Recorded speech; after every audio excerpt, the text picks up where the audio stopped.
Olá, alunos do nono ano. Espero que todos vocês estejam bem, se cuidando, porque infelizmente o Brasil está se aproximando, a cada dia que passa, da lamentável marca de 500 mil óbitos por causa do Covid-19. Por favor, se cuidem. Vamos agora ao texto 12. Você leu textos que falam sobre um sentimento nobre, que é a gratidão. Agora, você vai ler um conto que fala sobre um bom sentimento que está nascendo entre irmãos que não se conhecem. Vamos conferir. Repare nesses dois pontos que também são usados ali em cima para indicar uma ideia que vai ser explicitada logo em seguida. O sentimento nobre, dois pontos, a gratidão. Entre irmãos, José Veiga. O menino sentado à minha frente é meu irmão, assim me disseram. E bem pode ser verdade. Ele regula pelos 17 anos, justamente o tempo que estive solto no mundo, sem contato nem notícia. Quanta coisa muda em 17 anos, até os nossos sentimentos. E quanta coisa acontece. Um menino nasce, cresce e fica quase homem, e de repente nos olha na cara e temos que abrir lugar para ele em nosso mundo. E com urgência, porque ele não pode mais ficar de fora. Temos nesse primeiro parágrafo a descrição feita em primeira pessoa, porque veja, o menino sentado à minha frente é meu irmão, assim me disseram.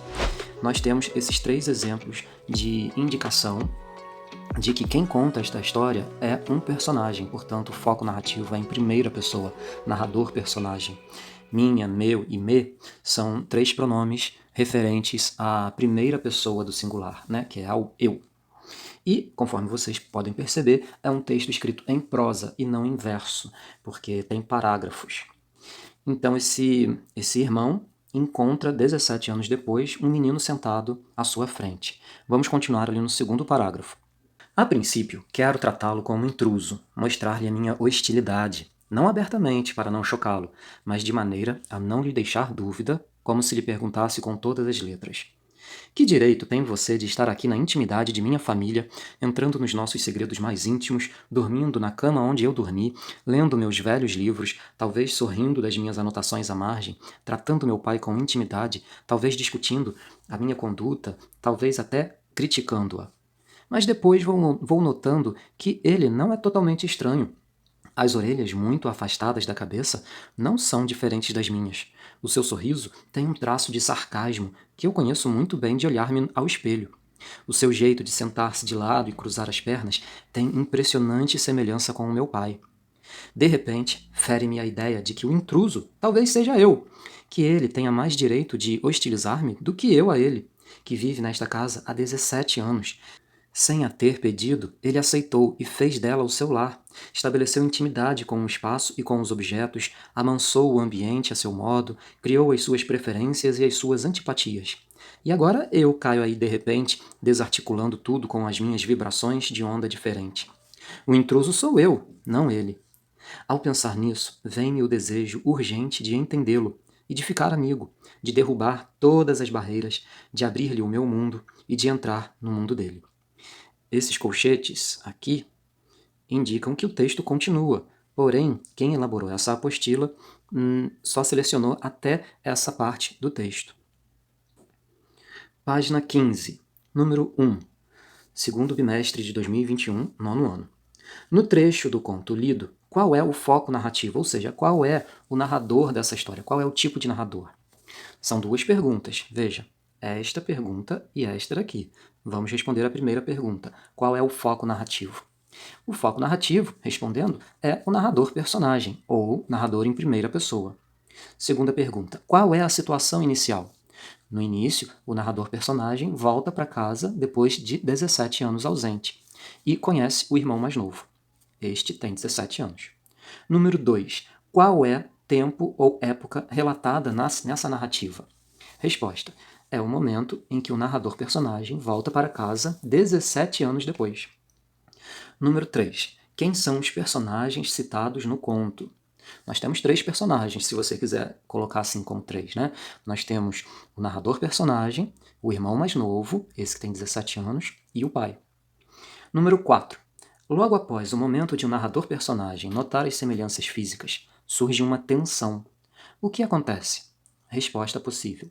O narrador-personagem conta que, de repente, ele se sente ferido pela hipótese de que talvez ele seja o intruso naquele lar, e que, portanto, por causa disso, caberia àquele irmão mais novo tratá-lo mal, hostilizá-lo. Número 5. Após a tensão, como a narrativa surge ao final? Resposta possível. O narrador-personagem, ao pensar na hipótese de ele ser um intruso, deseja se aproximar do irmão para dialogar. E número 6.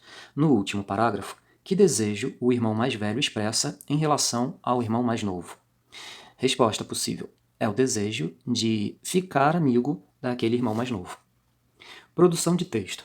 Desta vez, para escrever, você terá duas propostas. Analise cada uma detalhadamente e escolha. Primeira proposta. Produza uma notícia. Releia o texto 9 e se inspire para escrever. Como você já sabe, a notícia, comprometida com os acontecimentos reais e atuais, foca na informação de forma direta, utilizando-se de uma linguagem clara, coerente e de acordo com a norma culta. Faça seu planejamento e converse com seu professor ou com sua professora. Dentre tantas informações que chegam até nós, todos os dias e várias vezes ao dia, escolha uma, pesquise em fontes confiáveis e componha o seu texto com dados reais. Lembre-se de, ao escrever, responder aos questionamentos. O que aconteceu? Quando o fato ocorreu? Onde? Como? E por quê? Considere a estrutura do texto em parágrafos. Elabore um título, um subtítulo, lide e desenvolva sua escrita no corpo da notícia. Depois de reescrita, revisada e pronta, que tal expor sua notícia oralmente e ou propor entre colegas e familiares um debate de forma fluente, expressiva e coerente? Segunda proposta. Produza uma reportagem. Inspire-se no texto 10 e fale sobre um autor ou uma autora de sua preferência. Faça seu planejamento, converse com seu professor ou sua professora, pesquise obras e dados bibliográficos em fontes confiáveis sobre quem você vai escrever.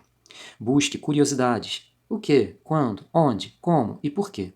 Considere a estrutura do texto em parágrafos, com início, meio e fim. Utilize os elementos coesivos, faça a revisão e a reescrita. Sua reportagem será mais extensa porque vai trazer detalhes sobre a informação que você vai explorar. No primeiro parágrafo, há uma introdução que contribui para o reconhecimento do assunto principal ou do tema que será desenvolvido na construção dos demais parágrafos. Que tal realizar exposições orais e ou um debate sobre o que pesquisou? No debate, expõe as ideias de forma fluente, expressiva e coerente. E por aqui ficamos na página 15. No próximo vídeo, vamos abordar a página 16, começando por esse poema do texto 3, um poema de Ferreira Goulart. Um abraço, se cuidem e nos vemos no próximo vídeo.